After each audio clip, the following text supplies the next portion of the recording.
Hello and welcome to the Tennis Podcast, live from Wimbledon on day 5 of the championships, and more specifically live from our wet weather position at Wimbledon. I'm Catherine Whitaker, this is Matt Roberts, this is David Law, and you thought last night's crowd were diehards. We actually have a crowd over there in the distance.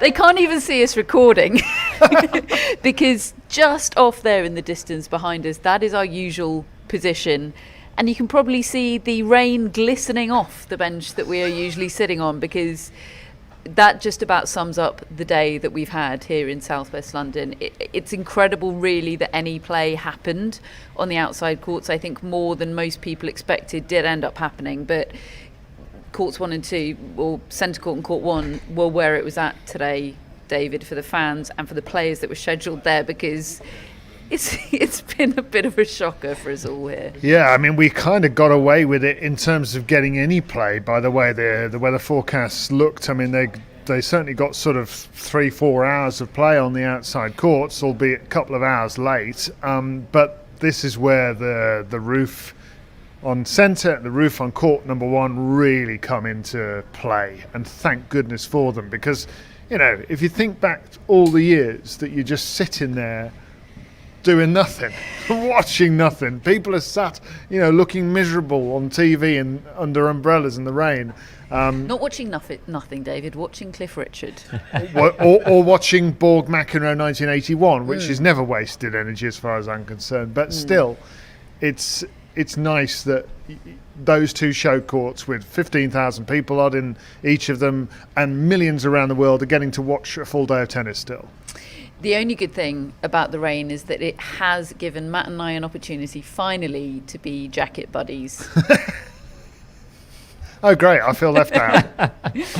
Well, you're welcome to get into the club. Yeah. I have to say I've been wearing it more than I hoped or expected this fortnight. It's been colder and wetter than all of us hoped for, but very glad to have the jacket.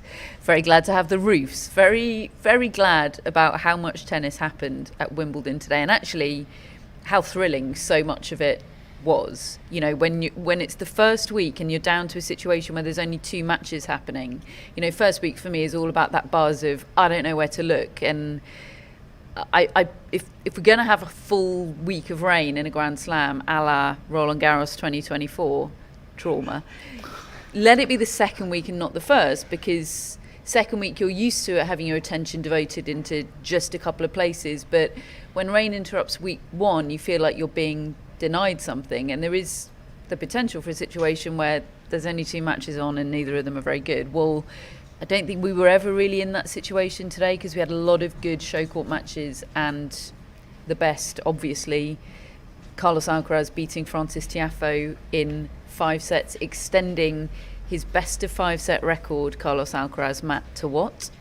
12-1 now, I think, with the 1 being Matteo Berrettini. And we debated the other day whether, apologies to Matteo Berrettini here, whether that 1 even really counts, because it was kind of a different version of Alcaraz. It was before he became a Grand Slam champion and world number 1. Well, that was the first time I looked at him and thought he looks like a man. I remember him coming out looking like, beefed up and sleeveless shirt and sort of shaved head, and he looked cool and strong and fierce.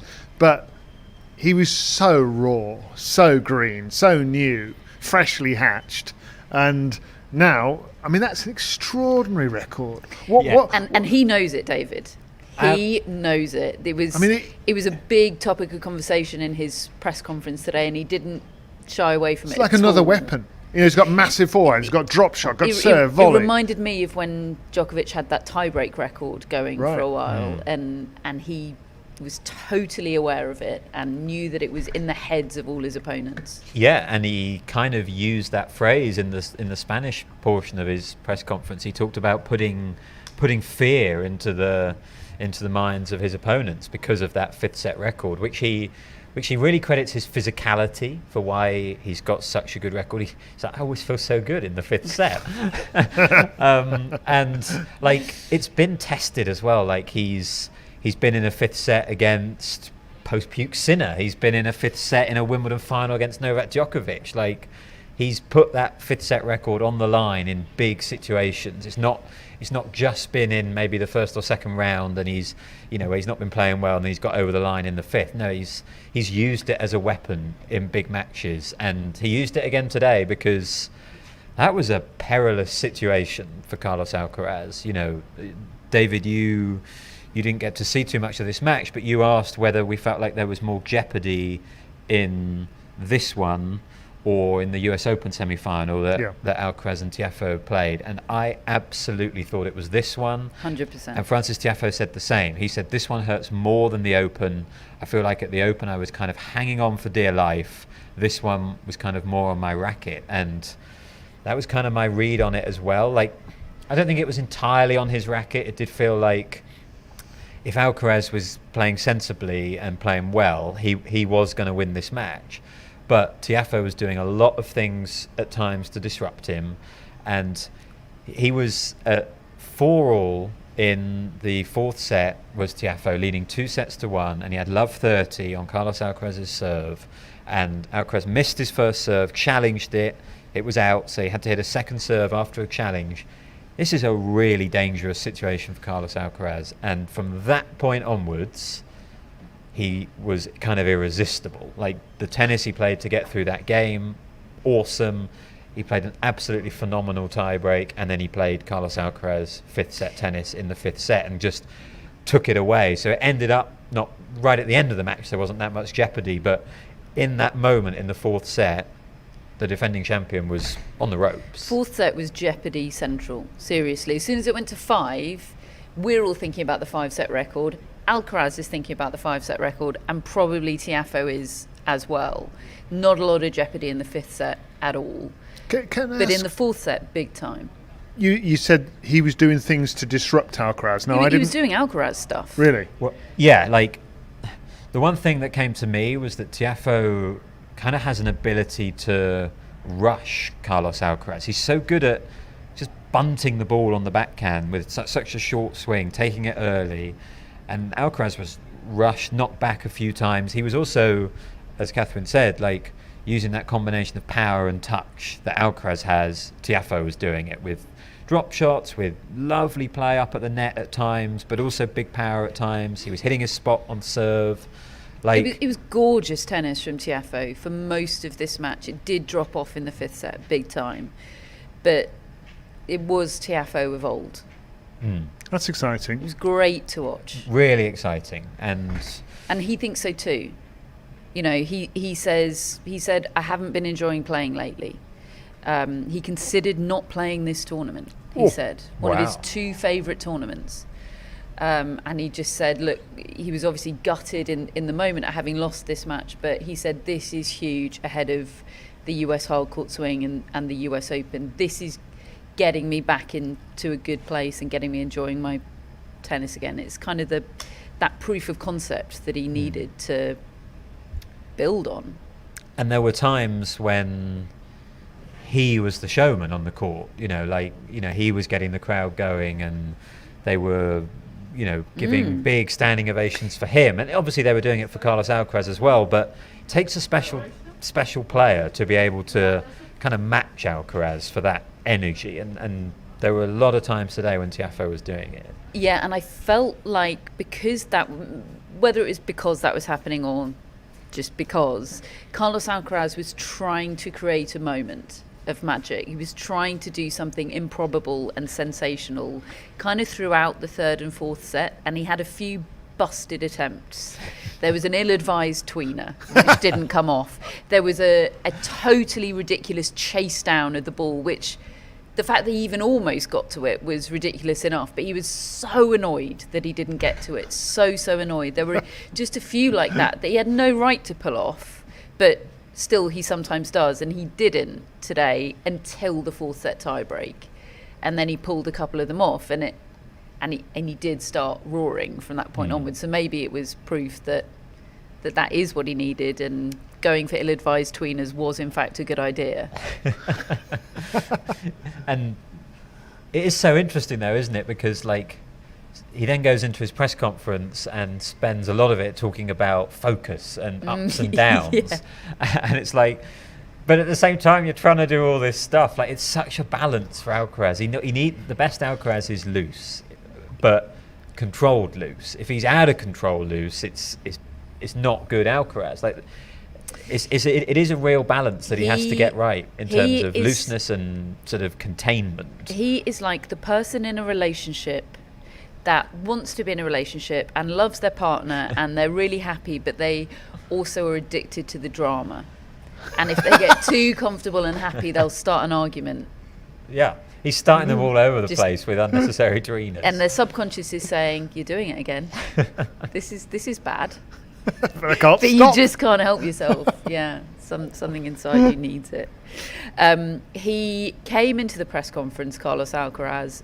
Well, first of all, he came in 30 seconds after Spain and Germany full-time whistle blew. The announcement came through. Carlos Alcaraz is on his way to press. That was a coincidence. Yeah, so we all knew what was happening there. And Spain had scored pretty much a last-minute extra time winner in that game. And he walks into press beaming and shouting "Vamos." It was a vibe, David. Oh, it was great. And then in the Spanish portion of his press conference, he went into some detail about how he was watching it in the shower on his phone, and then in the ice bath, and then in the hot bath. Like, he was just absolutely gripped. Several different bodies of water. Yeah. And like the journalists were... there was a follow-up, like, sort of, how did you manage to do that in the shower? And then, yeah, like, and he ended his press conference as well with another "Vamos" and "España, sí." And yeah, he was absolutely buzzing. He did the Jude Bellingham celebration after the match today.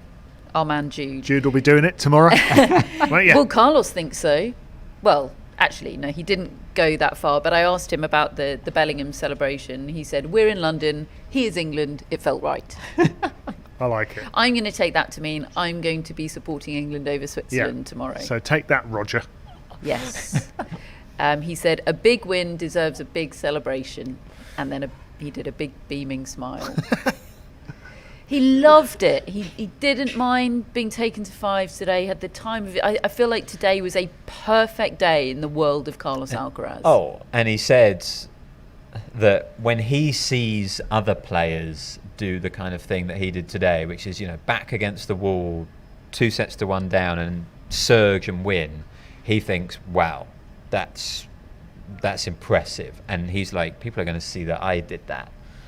And yeah, he's just putting that fear into the other players in the draw. Like, he knows that he needs to not have the lapses. It was a really, really poor end to the first set. Because I thought this scoreline after 2 sets was actually kind of deceptive, because Alcaraz probably should have been about 6-3, 6-2 up. He was a break up in the first set and then had a lapse. And he needs to cut them out, especially in the first set. It's a bit of a problem that he's got, starting slowly. We've seen it a lot in big matches. And he's recovered to win many of them, but sometimes he hasn't. So he knows that he needs to get better, but at the same time, he's absolutely buzzing from a performance. It's like the last minute this. Goal that we had for England the other day, wasn't it? Right. I mean, his day could have ended differently today. Speaking of which, someone on the live chat has just said, "What is a Jude Bellingham?" Hannah, it's over to you to explain that. Yeah, although I do, much as I love Jude Bellingham and that celebration and the fact that Carlos Alcaraz does it, I love all of that. I am with Hannah on the fact that like, having your arms raised in the air isn't distinctive or unique enough to be a trademark celebration. As Hannah says, if you can do it by accident, is it a trademark celebration? Yeah, you can't do a dead fish by accident. Exactly. Now that's a trademark celebration. But he still has pulled it off, and that's an idea of Bellingham's magnetism, you see. Go on, Jude. Well, Jude, we need you tomorrow. Speaking of which, Medvedev didn't get to do any kind of celebration today because he was one of the many men's matches that did not finish. He was 2-1 against Jan-Lennard Struff, and he'll have to come back and finish that tomorrow, whereas his opponent Grigor Dimitrov, already through to the 4th round, he was under the roof today, beat Guillermo Monfils comfortably, feet up, can do whatever he likes tomorrow. And speaking of the same kind of situation, as if it's not tough enough to face Carlos Alcaraz at Wimbledon, his opponent, whoever it might be, will not have had a day off either, David. It'll either be Brandon Nakashima or Ugo Humbert, and they have to come back tomorrow as well. Yes, I know this because I watched it. Every single point of it. Every single point of it. Including the 2-hour delay before they got going. It's 2 sets to Humbert. Yeah, I mean, Humbert should have been off the court in 3 sets. No trouble at all. I mean, Nakashima has lost his last 6 matches against left-handers. He really doesn't like that combination at all. And Humbert wins the first set 7-6. He then races through the second 6-3. He's got set point in the third. And then he just falls apart. And I mean, look, fair play to Nakashima. He hung around, but really Humbert kind of choked at the end of the third set. He's not got a deep well of confidence to fall back on, has he, Humbert, in those sorts of moments? It was really clear the difference between him in the tight moments and in the rest of the match. And then in the fourth set, he's a bit stressed. He's hanging on. He finds a bit to get to 15-40, I think at 5-4 on Nakashima's serve. And he fails to convert, and then so it's 2-1, goes into a tie break, and then suddenly there's a little conversation. You realise all the court coverers are standing by. There's no rain anywhere, and then suddenly they bring the covers over because they've got a better weather app than I have, and theirs was proved right. And their view was, we cannot get this tie break in, so they're going to come out and start a tie break. So Ugo Humbert is in the position that Felix Auger-Aliassime was in a few days ago, which went badly for him. And sleeping on having had match knowing points. That Carlos Alcaraz is sleeping tightly tonight, prioritising his sleep. Yeah, not spending less time on his phone, watching football, just beaming his way through his day off. That's tough for Ugo Humbert or Brandon Nakashima. Well, definitely not and. Only one of them is going to face Carlos Alcaraz in a couple of days' time. The match that just finished, Jannik Sinner against Mirmir Kecmanovic, 6-1, 6-4, 6-2. Not a lot to report, quite frankly, other than Sinner just being a class apart here. Waits for the winner of Ben Shelton and Denis Shapovalov, which barely started today. Now, this one has been scheduled to start under the roof tomorrow on court number 1, I think, to guarantee that it gets finished, which has to be the right call, because it's just such an advantage for these players that are already through and already got to play under the roof today. Absolutely, and it's kind of the haves and the have-nots, isn't it? And Shelton is the Hubert Hurkacz. Is he played every day? He's been on the schedule always. He's been in a permanent state of suspendu here at Wimbledon. I think both of his matches had to carry over. Now this third one, big advantage for Sinner. And look, didn't get to see a huge amount of the Sinner match tonight with everything else that was going on as we were setting up for this. But what I noticed is that once again at a because generally it was very comfortable, extremely comfortable match. We sort of speculated, didn't we? Kecmanovic just kind of feeds Jannik Sinner, and there's a lovely ball, isn't it? There's no one better kind of off both wings if it just becomes a hitting contest. Sinner is going to win that all day. But there was a moment in the second set where it started getting a little bit tight, and once again Sinner has stepped up. Grounds will be closing in around 15 minutes. I'm having to pivot here. Make your way to the exit gates and make sure you take all your belongings with you.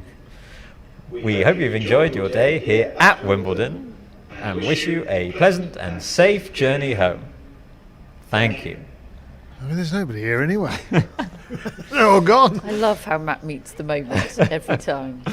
As you were. In fact, by one of our lovely members of the crowd, I just got complimented on my timing improving. Yes, I've noticed that as well. I should blooming think so. Right, I've had a lot of practice now. But it got a little bit tight, and Sinner just stepped up, as he did against Berrettini, as he did throughout Halle. He's playing really well under pressure at the moment. There wasn't a lot in this match, but there was a little bit, and he rose to it. And they're both looking very strong. I think Sinner and Alcaraz. Gosh, I'm excited about that collision course. Well, I was just going to go there actually, so I'm glad you've already gone there. I don't want to write off 2 whole rounds of tennis, which obviously I hope will be good, but it does really feel like Sinner Alcaraz is on, doesn't it? Who's in the way? Well, I think Tommy Paul Yes. for Alcaraz. I have to say, Right. Tommy Paul probably had the good weather radar that you didn't have, David, because he was in a hurry today. Yeah. He wanted to get the job done before the rain came, and he did. I tell you what, 6-3, 6-4, 6-2 against Alexander Bublik. That is an impressive scoreline. That is, Alexander, I'm not getting involved in any of your nonsense today. Shenanigans? No. Yeah. There's rain coming. You're a nightmare. Just shut it down. No. I did think when I saw that scoreline unfolding from the court that I've seen to be on forever, that it felt similar to what Sinner did tonight. You know, you've just come through an epic. Okay, Sinner's was 4 sets against Matteo Berrettini, but it was, you know, that's a heavy-duty match for a second round, and he's come through it. And Tommy Paul was not far away from going out against Otto Virtanen in the previous round. Looked really vulnerable. He lost a set in the first round as well, but suddenly here he is, the Queen's champion, still in the draw, plays beautifully today, and I want to see, really from an Alcaraz perspective, him do the same now. He's had his 5-setter, he's had his real threat to his Wimbledon hopes here, and that shouldn't happen in the next round. So, you know, let's see. Yeah, it's Roberto Bautista Agut or Fabio Fognini in the next round. They were rained off with Roberto Bautista Agut just a game away from winning. Is that for Tommy Paul? Yeah. Right. Yeah. A game away. A game away, You'd yeah. be annoyed, wouldn't you? So annoyed. So annoyed. Yeah. I think you'd be challenging the schedulers, like, go on, put me on court 1. I know there's not much time, but I can get it done in a game under the roof. Yeah, look, they did move one match to finish that was rained off earlier in the day onto court 1, which went quickly today, and that was Donna Vekic. Got the job done, 3 sets, 6-1 in the third, I think on her 8th match point. Yeah. And that was a good move to do that, wasn't it? Because her opponent was already set up, had got her match done earlier in the day. Paula Badosa beating Daria Kasatkina. We'll talk about that in a minute. But Donna Vekic, I mean, in terms of the match, Yastremska, not a strategic match, shall we say. No. It was a ball basher's paradise, wasn't it? I mean, Yastremska is kind of another Ostapenko in terms of her approach. She is just going lights out on everything, really. And, I mean, what she did to Vekic at the end of that second set in the tiebreak was pretty unplayable. I mean, I thought Vekic was hitting good shots, and Yastremska's just crashing them around for winners, one after another. And you watch that and you think, how can anybody ever beat this woman? But the thing, it doesn't last very long. And then within about 10 minutes, she's 3-love down in the third set. And she put up a fight, and those 8 match points were all in the one game for Vekic. But, well, she was comfortable in that decider. She's shown good tenacity, Donna Vekic, isn't she? You know, 'cause she served for the first set, got broken, then went into a tie break, managed to hold on, get that tie break, then she gets rained off, then there's waiting around, then they're moved courts.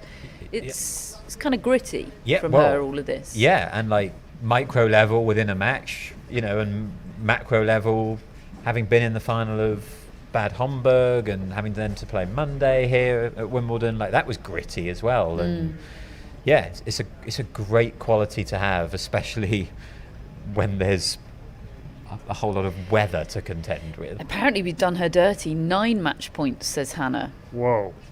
I mean, I did lose count, so I can believe it was 9. Poor old Pam in the box. Oh, I was stressing. We were tight for Pam. Trying to keep the calm face. Pam's got a very good. She has. There was one point when the serious camera was on face. her, and you could see her rearrange her facial expression when she realised Donna had looked over. She had a very anxious face, and then she saw Donna was looking and went, "Good, it's all going great. Thumbs up. Totally relaxed over here." But yeah, let's look. It's a massive opportunity for Donna Vekic and for this section of the draw. Vekic plays Paula Badosa for a place in the Wimbledon quarterfinals. Badosa, what a win this is. 7-6, 4-6, 6-4.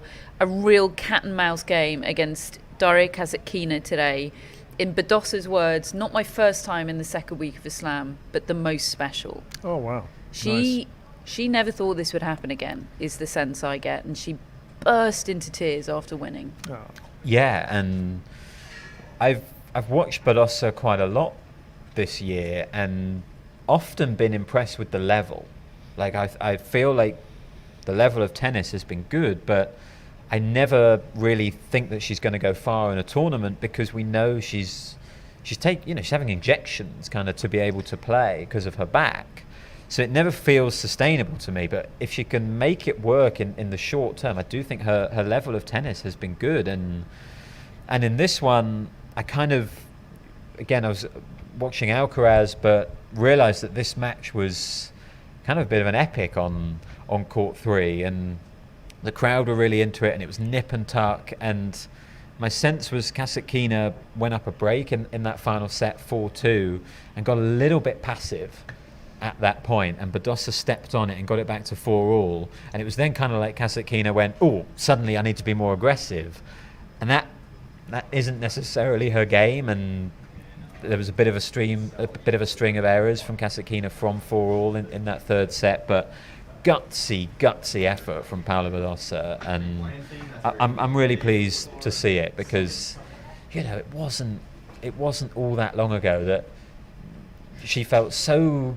secure and so like a banker. Like I reckon there's probably a tennis podcast predictions episode out there when it was, who do you think is going to be the next first-time Grand Slam champion on the women's tour? There was a time not that long ago, and I would have been answering Paula Badosa. Me too. Like when she did well at Indian Wells, and looked so secure, and at the start of the year in Australia that time, and we know she can play on clay. Like, it felt like she was gonna be the next first-time champion. She got to number 2 in the world. Like, but it's just not been anywhere close to that, and largely because of injury. So I'm really, really pleased that she's managing to have this run. And gosh, what an opportunity for both players, to make a Wimbledon quarterfinal. Yeah, honestly, it wasn't that long ago that I kind of was starting to not think of Paula Badosa as a serious tennis player anymore. I didn't think her body allowed her to be. I thought that maybe she was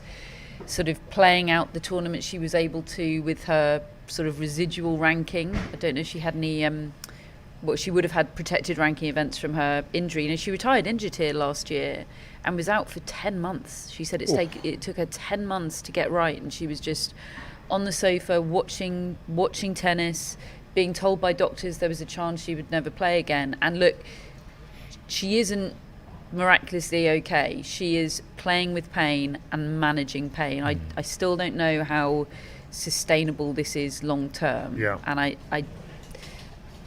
don't think she knows that either.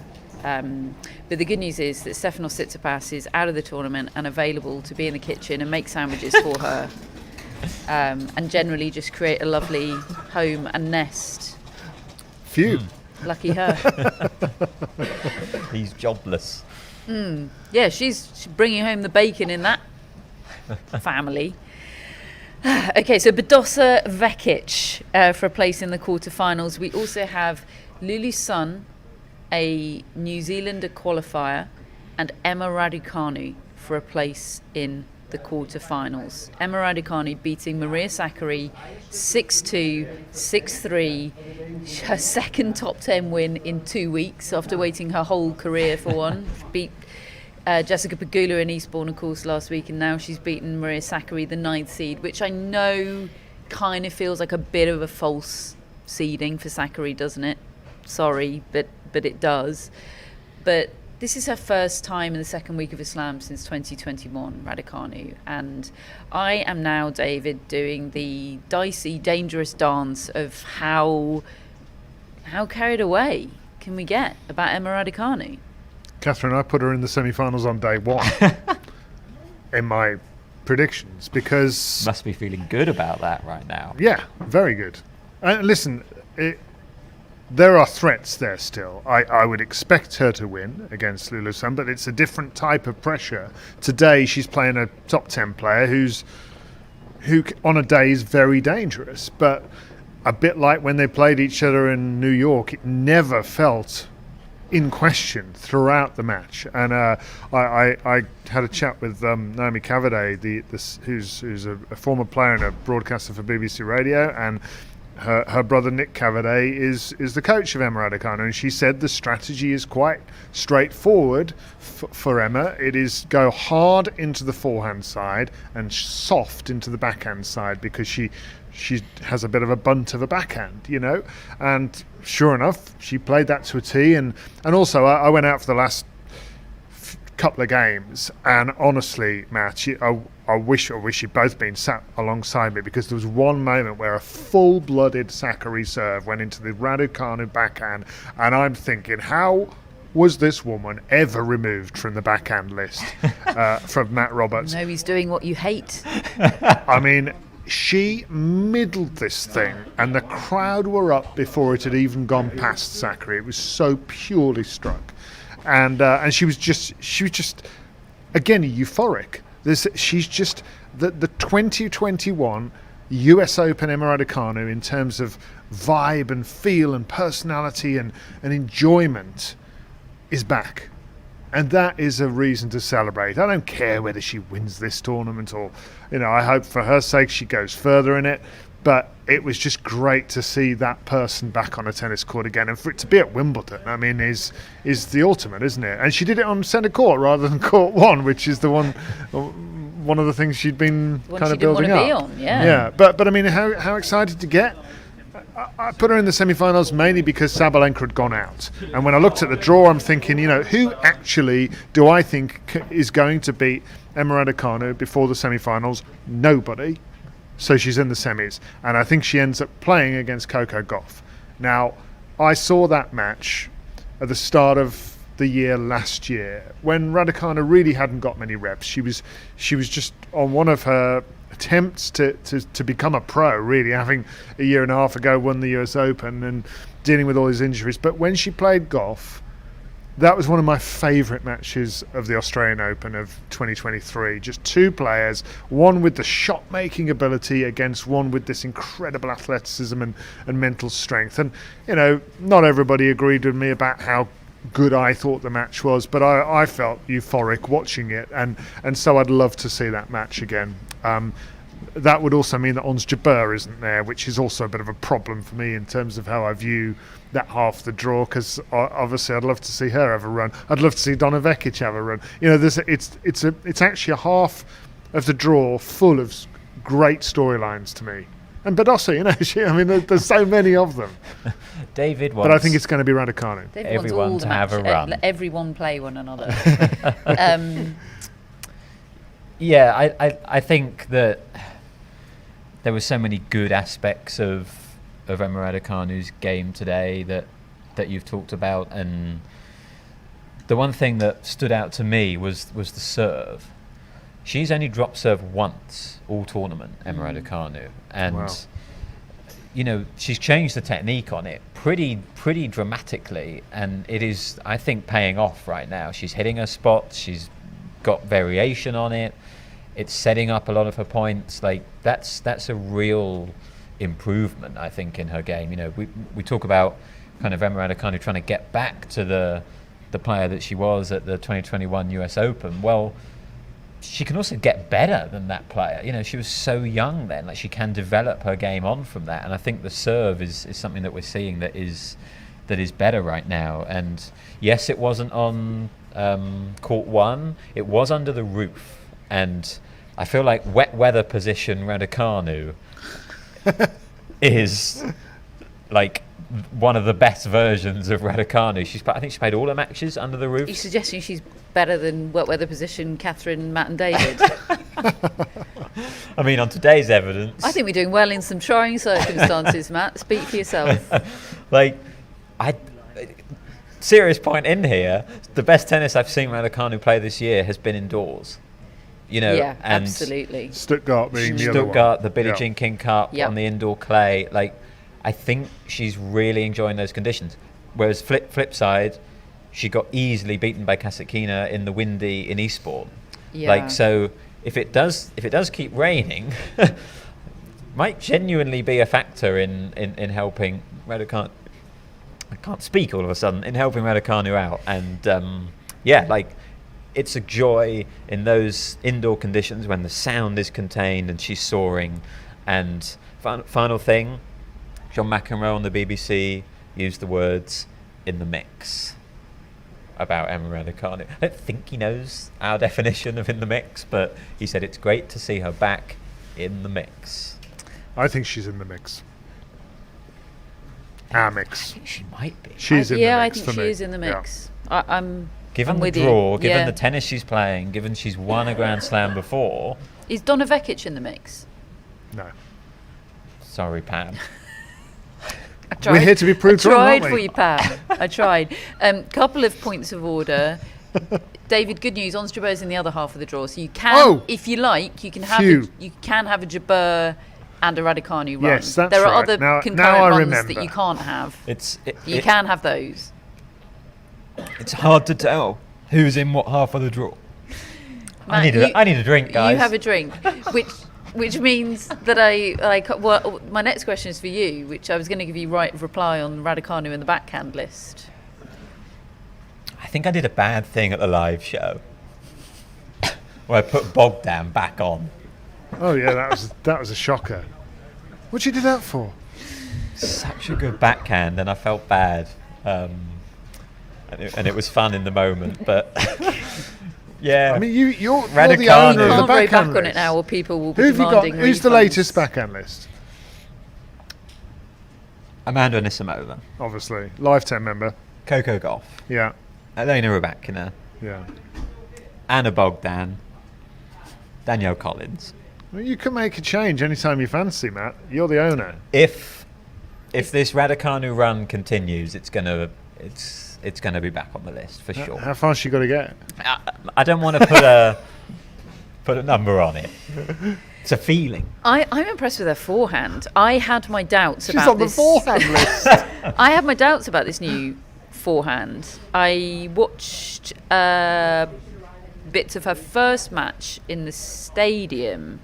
I've completely forgotten against who. Sarasua. Sarasua, yes. And look, she was great in that match, and was overall pretty comfortable. It was a very nervous match. It wasn't nearly as clean as today, not nearly as clean, but I was overall very impressed, as we discussed on the pod. But I did have something about the sound the contact was making on that forehand. It sounded thin and spinny and really unclean.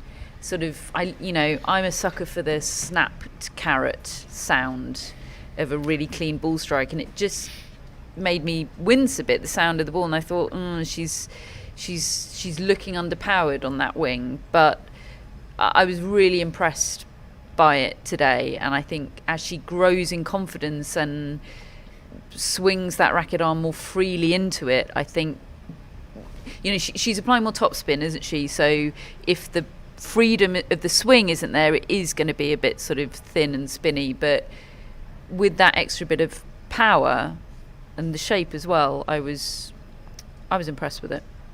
Are we in danger of a situation where Emma Raducanu has to do a Steffi Graf and pull out of the mixed doubles because of the singles run? Oh yes, Steffi Graf did that in 1999 when she was partnering John McEnroe. And he's never forgiven her, and right? he never forgave her. So I was working for the ATP, taking players to press conferences at that Wimbledon, and I took John McEnroe and Steffi Graf to their first press conference, having won a match.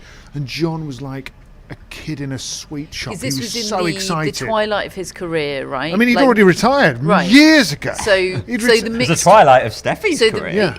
It was her final year. Very Andy Murray-esque situation. This was everything for him. Yeah. This was his tennis playing world. He basically retired, I think, in 1992 or 3, and then joined the Champions Tour, but kept his fitness and his level so high that he kind of thought he could still beat anybody in the world in doubles. And then he probably still thinks that. Don't know who asked who, but they ended up playing that Wimbledon together, and John really thought that they were going to win the title together. I think that they might have beaten a doubles team including Venus Williams in the first round, and he was so pumped. and she was quite up for it at the time until she started to go deep in the draw, and then she just pulled out, and he was crestfallen. Was that in the semis that they pulled out? Yeah, I think something like that. Like, look. Yeah, look, Hannah is calling us for us to get a grip in the chat, and she is right, because Andy Murray can't move. Right. Emma Raducanu, I've never seen her play doubles. I don't know if she can. I think she's played one doubles match. Right. They're not going deep. No. As fun as it would be, they're not going deep in the mix. But if, let's say they did, I honestly think pulling out of the singles would be a better PR move for Emma Raducanu than pulling out of the mix with Andy Murray. Like, you're never coming back from that. I think Andy Murray would pull out of the mixed doubles to enable her to not have to play it. Do you? Yeah. You think I'd play forever if I could guy would pull out of his last Wimbledon? I do. I think he's that kind of guy. I don't. But I also don't think Andy Murray... it's not going to be a problem. Yeah, I just thought I'd raise it. Well, I mean, she wasn't going to win the US Open either, but, No, she's a lot more likely to win the singles here than she is to win the mixed with Andy Murray. Having seen Andy Murray last night, yes, I would agree with you. Absolutely. Okay, so just a little bit on Lulu Sun, who Raducanu is going to be playing in the next round. She's won 6 matches on the trot now, 3 in qualifying, 3 in the main draw. She took out Zheng Qinwen in the first round, the 8th seed, and essentially kind of took up her seeding. She's somebody that Emma Raducanu played a lot in juniors, so they're of the same vintage. So she's, as much as she's an unknown to all of us, she's actually not an unknown to Emma Raducanu. Born in New Zealand to a Croatian father and a Chinese mother, raised in Switzerland, represents New Zealand, went to university in Texas. Wow, fantastic. Love it. And in Emma Raducanu's profound words, qualifiers are dangerous. And is there anyone that knows that He knows better than Emma Raducanu? Like, okay, the casual viewers are going, wow, this is in the bag for Emma Raducanu, aren't they? But I do think that'll help Raducanu, that she will not be taking this lightly. Yeah, I think it is important, and the first round is an example of that. She found that difficult against Sarasua. That was not a straightforward win. You've got to be on it, and I'm just very convinced though by Raducanu. She seems such a complete player on the surface too, in this environment, and look, I talked about the US Open vibe. It was also reminiscent of the first 3 rounds of Wimbledon vibe that year. Remember when she got to the second week? It gets so forgotten, that run, doesn't it? Because of what happened later in the summer. She beat Vondrousova. She beat Kostaya. Yeah. I remember, and we overlook sometimes just how good she is, like how complete a player, how talented she is, because we've barely seen her. And she never actually lost that Wimbledon. She had to retire. Yeah, certainly wasn't panic outplayed, was attack. she? Yeah, I mean, although I think Tomljanovic played well, didn't she? She did. In that? She played great, but still, yeah. Okay, well, that thoroughly answers my I think we're excited. Shall we get carried away question, doesn't it? Consider that answered, folks. Who else is into the 4th round from this side of the draw? We have a Jasmine Paolini, folks.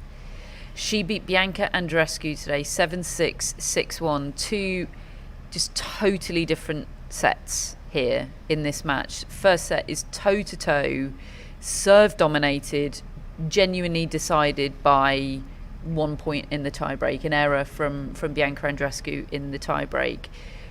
Second set, I mean, Matt leaned over to me and said, Jasmine Paolini is a marvel. I mean, Andreescu went away. It was an error fest from her in that second set. But that's the thing, Paolini can keep it up all day. Playing big tennis and not making mistakes. We're not talking about a pusher here. She is making things happen on a tennis court. She is going for stuff, and she's not missing a lot at all. She is a marvel. It's incredible what she's doing. winning Dubai was a big deal, and then getting to the French Open final was even bigger. And okay, this isn't on that level yet, but backing up what she did at the French Open, even by reaching the fourth round here on, different surface, and, having to kind of deal now with being a top player, she just seems to have taken all of it in her stride. And it was a good thing, I think, for this match it was a good thing for these players that this match to me felt consequential, because you watch them play on an outside court at Roland Garros in the rain, and that ended up being a very consequential match because Paolini went on to reach the final. But I don't think it necessarily felt it at the time. I don't think you were probably thinking, oh, this is the tournament's potentially hinging on this match. Whereas, look, I guess I would be surprised still if Paolini went on to reach the final, but she feels a significant factor in this tournament, and that is a shift that has happened pretty quickly, and it's because of she just passes the eye test. When you watch her, you're like, there's not really much going wrong in this game. She's ripping the ball off both wings, depth on her shots, and if there's one thing that you always think Andreescu is going to have above someone else on a court, it's the intensity and the energy, and it was Paolini that was kind of providing all of that today. She was awesome, and I'm so impressed every time I watch her. And I did kind of say to you, it's a scary thought for the future competitiveness of Roland Garros on the women's side, that Paolini was nowhere near against Iga Swiatek in the final, because Paolini is a seriously good player, and we didn't give her a chance against Swiatek and didn't really have a chance. I know matchups are a thing and it's probably a bad matchup, but gosh, show me a good matchup against Swiatek at Roland Garros. Yeah. So props to Paolini. She's triple threat, hard court in Dubai, Roland Garros on clay, here at Wimbledon on the grass, and it's nice that she's getting court one billing for that. Look, I know Andreescu, I'm sure, was part of that, but there's still a lot of people here who won't really know that much about Jasmine Paolini. And really winning over fans. Big time. I feel like people are walking away going, yeah, she's a marvel. Yeah, they are. Yeah. Particularly me. Yeah, Madison Keys next for Jasmine Paolini. That'll be interesting. The other, which I mean, having said all that about Paolini, that's tough. Yeah, Madison Keys. I mean, fourth round, they're all tough, aren't they? Yeah, they are. But even if Madison Keys stops the Paolini run, I'm not going to take back what I've just said about Paolini. Yes, agreed. Coco Gauff 4-in-love today against the Brit qualifier Sonny Cartel, and she plays Emma Navarro now, her American Olympics teammate. Navarro beat Dana Schneider, who was, I was going to say injured, but I should say even more injured than she started the match by the end of the match, because she's been playing very, very well with massive strapping on her left thigh. In the deciding set of this match today, good match, good hitting this match, she was having treatment on two separate body parts at the same time. It's like when you go for a concurrent manicure and pedicure. She was icing her arm, and she was having some attention given to her shoulder area. Her whole left side seemed to have shut down. Oh. And that's how she finished that match. Very tough for a lefty, that. Yes. I mean, tough for anyone, but especially a lefty. And just on that, Navarro is one of those players that we so often overlook over the course of the year. And I mean, I feel like everybody has just assumed Coco Gauff is going to the semi-finals and probably beyond as soon as Sabalenka lost. And I still would back that, because she's another one. You feel like you can put your house on the fact that she's going to turn up and play hard and just be a nightmare to beat. And actually, she's also playing really well. But Navarro's just the sort of player who could just upset that run, because she's really good for a start, almost sort of Paolini-like in that way of just quietly and undramatically being super effective and not seemingly having massive weaknesses. And look who she's beaten. She's beaten Naomi Osaka. She's now beaten her last week's winner, Deanna Schneider. She's going to be a handful potentially. Interesting line from Coco Gauff in her press conference. She said she was asked to compare this year to last year, where obviously she lost in the first round. Very tough draw against Sofia Kenin. She said, "I'm not serving as well as I was this time last year, but my ground game is better and my confidence is higher." And I just felt like that's so Coco Gauff all over. Like, she doesn't need all elements of her game to be right, to be having a good tournament. Like, she's the winning ugly girl, right? She's the player that is embraced imperfection, which I think is a pretty essential part of success in life, isn't it? It's not healthy to be a perfectionist. Yeah, but I don't think she is winning ugly anymore. No, it's not ugly, but it isn't. It's not perfect. No, it's not perfect, but it's good. It's really good. Like, Sonny Cartel had a great spell. She was a breakdown and managed to level it up in that first set, and it was she had the crowd behind her. She came out tight, but then loosened up and played well. But then, from 4-4 in the first set, Gauff reels off the last 8 games, and the forehand looked great. Really, I think it speaks to the confidence that she's talking about there. And as you kind of reported the other day, David, she's looking to do more with it now. It's not just a case of hiding it. And yeah, she said it there. Her ground game is better, and I would definitely agree with that. And the thing about Navarro is, I don't think she's as sort of athletic as Coco Gauff, but she's a great mover on this surface. She really is, and I think some of the rallies between them are going to be awesome, because they can kind of move with each other. I'm excited about that. Okay, that'll be in a couple of days' time. Let's look at tomorrow. Interesting schedule tomorrow. Not, full disclosure, really not what I was expecting to see when the schedule dropped in our inboxes. Centre court starts with Cam Norrie against Alexander Zverev.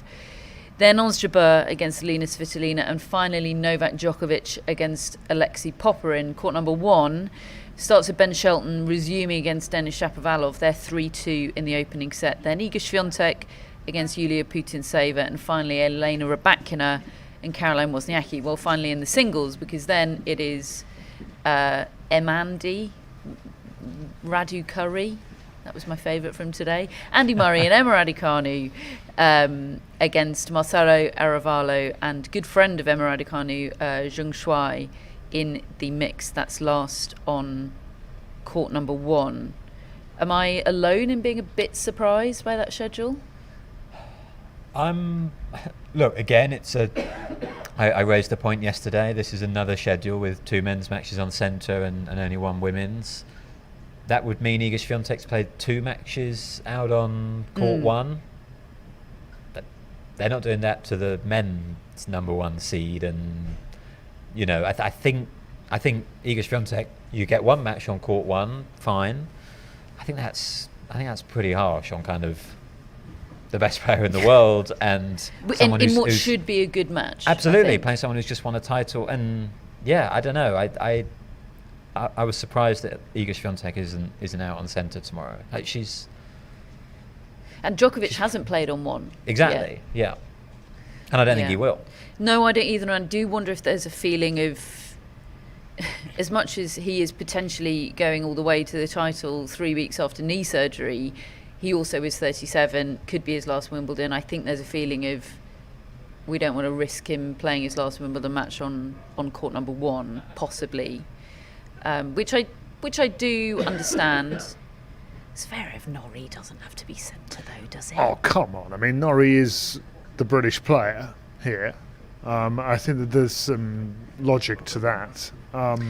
They are all individually justifiable where they are, absolutely. And look, I do take the point on Iga Swiatek. I don't think you're comparing like and like with Novak Djokovic, who's won this title 7 times. No, well, I said the world number 1.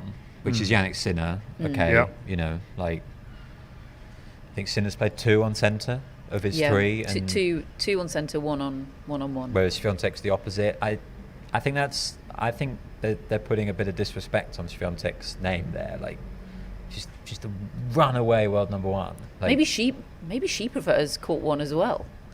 All possibly. This sort of I suppose union just the imbalance generally. To is use our logic bothering of me. Roland Garros, that's irrelevant. I Yeah, suppose, you know what I mean? absolutely. I suppose would be the point. I do find it interesting. You know, Medvedev loves court 1, doesn't he?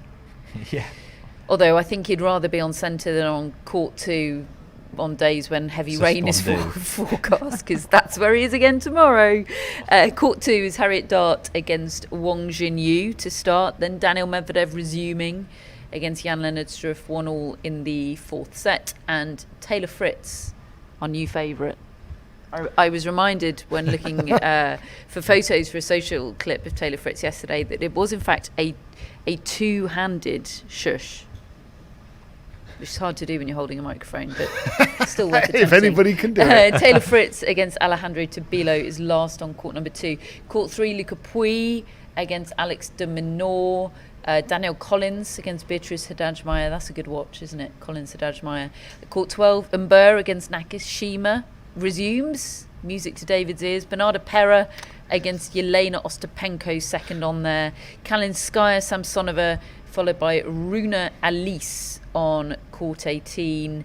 And juniors starts tomorrow. How's the weather looking tomorrow? Terrible, David. Oh, terrible. Yeah, extremely I thought we poor. looked at a forecast It's that was improved. That was better. It's improved somewhat. But it's great British summertime and we love it, and the football's on tomorrow. Nobody move the lights. We're going to be needing this position.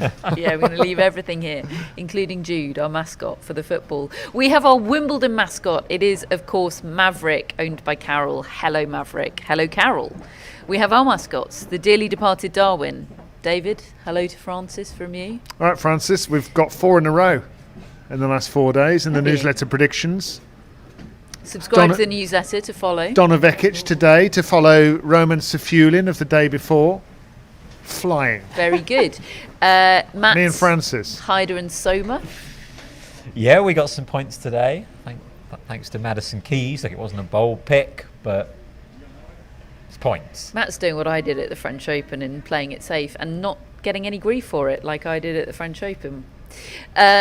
Billie Jean is sponsored by Billie Jean King and Alana Kloss. Hello to all those 3, Alana, Billie Jean and Billie Jean. Hello to our top folks and executive producers, Jamie, Jeff, Chris and Greg. And it's over to Matt for shout-outs.